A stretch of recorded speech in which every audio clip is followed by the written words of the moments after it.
Hello everyone, good morning, જય શ્રી કૃષ્ણ, જય સ્વામિનારાયણ, સીતારામ. આજે જો છે ને સવારમાં હું સાંજનું છે ને અડધું ડિનર બનાવીને નીકળી ગઈ છું જોબ ઉપર જવા માટે. અને જો ફ્રેન્ડના ઘરે છે ને પુરુષોત્તમ માસના ભજન છે, તો થોડો ટાઈમ એમના ઘરે રહીને પછી બહુ જાજી વાર તો નહીં રોકાઈ શકાય, પણ થોડી વાર એમણે કીધું છે. તો હવે કેવું જોબય છે અને એક ફ્રેન્ડને આજ મજા નહોતી, તો એની પણ કીધું રસોઈ બનાવી દઉં. તો અડધી રસોઈ હું બનાવીને આવી, અડધી મેં પ્રિન્શુને આપી. કીધું કે એને લેટ જવાનું હતું, તો થોડીક મેં એની માટે બાકી રાખી. અને જો ફ્રેન્ડના ઘરે પહોંચી ગઈ છું. ફ્રેન્ડનું ઘર બહુ દૂર નથી, અહીંયા નજીક જ છે. તો જો પહોંચી ગઈ છું ને અહીંયાથી પછી છે ને એના ઘરેથી હું જોબનો ડ્રેસ ચેન્જ કરી નીકળી જઈશ. મેં બી અડધી કલાક જેવું રહીશ, પણ પછી છે ને નીકળી જઈશ, કેમ કે ટાઈમે જોબ ઉપર પણ પહોંચવાનું. તો જો આટલી વાત કરીને ત્યાં ઘર આવી ગયું, કેમ કે ફ્રેન્ડ લોકો બહુ દૂર નથી રહેતા, અહીંયા જ રહે છે. હિરલ છે મારી ફ્રેન્ડ, એ જો હું પહોંચી ગઈ છું એના ઘરે. અને ચાલો આપણે છે ને મારી જોડે તમને આજે ભજનનો લાભ અપાવવાનો છે, તો ચાલો આપણે જોડે ભજન કરીએ. ભજન મંડળી બધી રેડી થઈ ગઈ છે. મને કોઈ પૂછતું હતું એ કે તમારે યુકે માં કઈ જગ્યાએ, અહીંયા લંડન માં ભજન મંડળી ચાલે છે કે ક્યાં ચાલે છે? અમારા કાર્પેન્ટર્સ પાર્કમાં ચાલે છે ભજન મંડળી. ગોપીઓ આપણે બધી અમે બધા મહિનાની ગોપીઓ આપણે મહિનાની અમારી ગોપીઓ. અને જો અમારા લાભુભાઈ છે ને નાસ્તા પાણીનો સ્ટોક અહીંયા રેડી કરી દીધો બધો. પાક્કી બેનપણી, અને એના ઘરે અમે ભજનનો આજે લાભ લઈએ છીએ. પુરુષોત્તમ માસ એવરીડે. હમણાં કાચી કેરી જેવી પાકી એટલે પાકી કેરી કેવી મીઠી હોય, કેસર કેરી કાચી કેરી તો સારી જ ને. એટલે તો જો હું અહીંયા અડધી કલાક અહીં આવી ગઈ છું.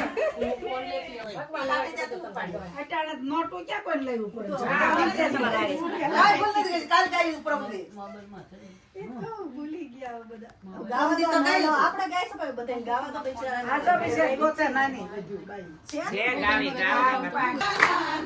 સામને સુકે ઉરે કાલે મારે રજને ગોખુળિયું કીધું, કાલે મારે રજને ગોખુળિયું કીધું, કાલે મારે 6 મહિનાની રાત કીધી રાજાના સામને સુકે ઉરે, કાલે મારે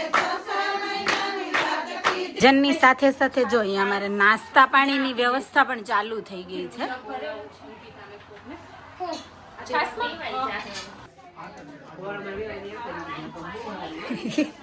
પહેલું સુખ તે જાતે ન રહ્યા. અમારે અહીંયા જો બધા હેલ્થ કોન્શિયસ છે, ઢોકળા ખાઈ પછી અમારે કઈ એક્સરસાઇઝ કરવી નહીં, અત્યારે ડિસ્કસ કરી રહ્યા છીએ. ખાઈને વોકિંગ કરવાનું બુશી સુધી.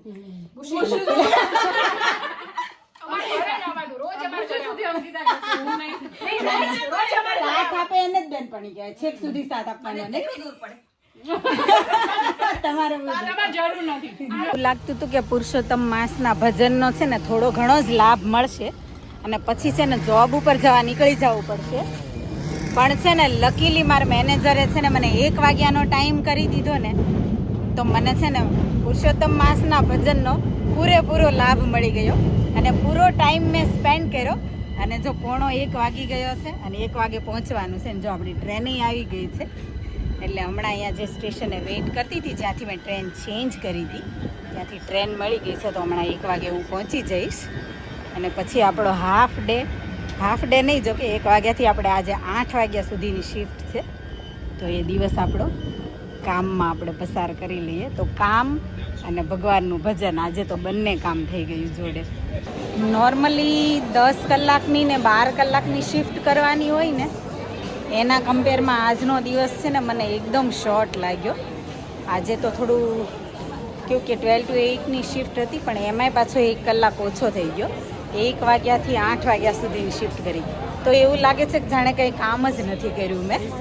અને જો ફાઇનલી અત્યારે ફિનિશ કરીને 8 વાગી ગયા, અને ફિનિશ કરીને અત્યારે જો મારી ફ્રેન્ડ હિના છે ને, એને લેવું છે પેન્ડોરાનું બ્રેસલેટ. અને અત્યારે સમર સેલ ચાલે છે. પેન્ડોરામાં 50% ઓફ છે. તો જો એના માટે છે ને અત્યારે કલેક્શન જોવા જાઉં છું.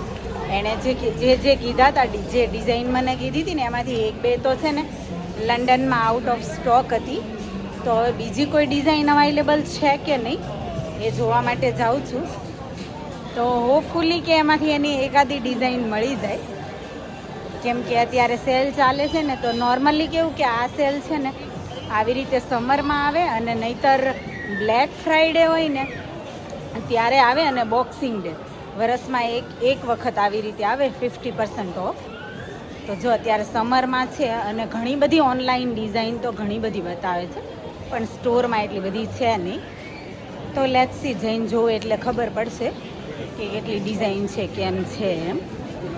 અને પેન્ડોરાનું બ્રેસલેટ કેવું કે 925 સિલ્વર ચાંદીનું આવે, એટલે કેવું કે આપણે પહેરીએ ને તો એવું કાંઈ બ્લેક પડે નહીં કે એવું કાંઈ ના થાય.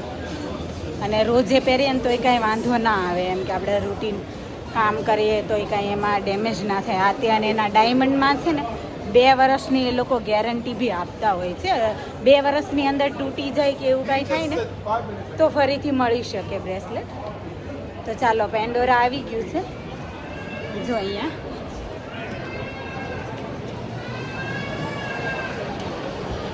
અને જઈને ઇન્ક્વાયરી કરી લઈએ કે કેમ છે એમ.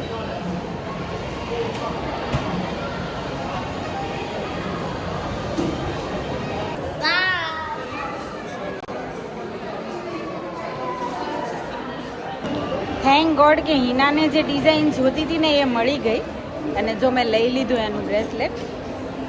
અને ચાલો ઘરે જઈએ. અરે આજે તો બહુ જ ભૂખ લાગી ગઈ છે, કેમ કે ખબર નહીં બ્રેકમાં આજે તો સત્સંગમાં છે ને ખમણ ને ચટણી ને એવું બધું ખાધું, પછી બ્રેકમાં છે ને એટલી ભૂખ નહોતી લાગી એટલે ખાધું નહીં. ઘરે પહોંચીને જો બાપ દીકરી બંને જઈ રહ્યા છે. Jayashankar decided to go for cycling together with Pihu. Okay, So that's not my fault, chill. લ્યો બોલો, છટકી ગઈ જો એવું કહીને. હરું મમ્મા ઘરે પહોંચીને તું જતી રહે છો મમ્માને મૂકીને એમ? Sorry, no, I didn't mean to, well. હા, Okay, whatever, bye. Okay bye. Bye, see you after trillion years. Trillion years. Lady Charles. જો હું ઘરે પહોંચી, અને હરલીન ને નિલેશ સાયકલિંગ કરવા જાય. થોડો ટાઈમ અત્યારે અંજવાળું છે તો જયેશભાઈ ને પીહુ ને રાધા ને બધા જતા હશે તો જોડે. ચાલો આપણે જ જમી લઈએ, બહુ ભૂખ લાગી છે.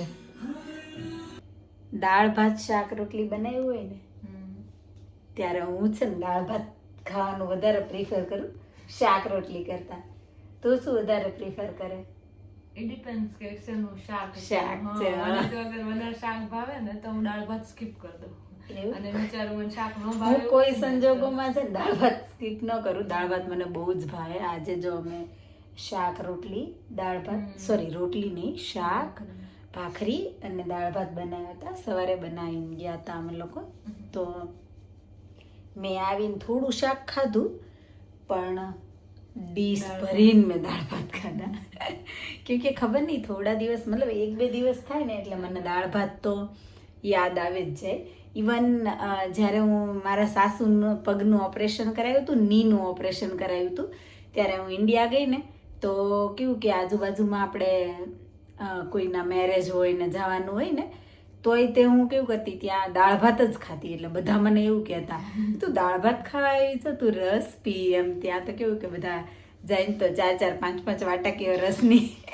પણ નહીં, મેરેજમાં દાળ ભાત હોય ને એ બહુ મસ્ત આવે. હા, મેરેજના દાળ ભાત. મેરેજમાં તો હું skip ના કરું. મેરેજમાં હું તમારે જેમ દાળ ભાત અને સ્વીટ જ ખાઉં. હું સ્વીટ ત્યાં સારું સ્વીટ તો નહીં, પણ મેં છે ને મને દાળ ભાત બહુ જ ભાવે, એટલે હું ત્યાંય દાળ ભાત ઉપર જ તૂટી પડી.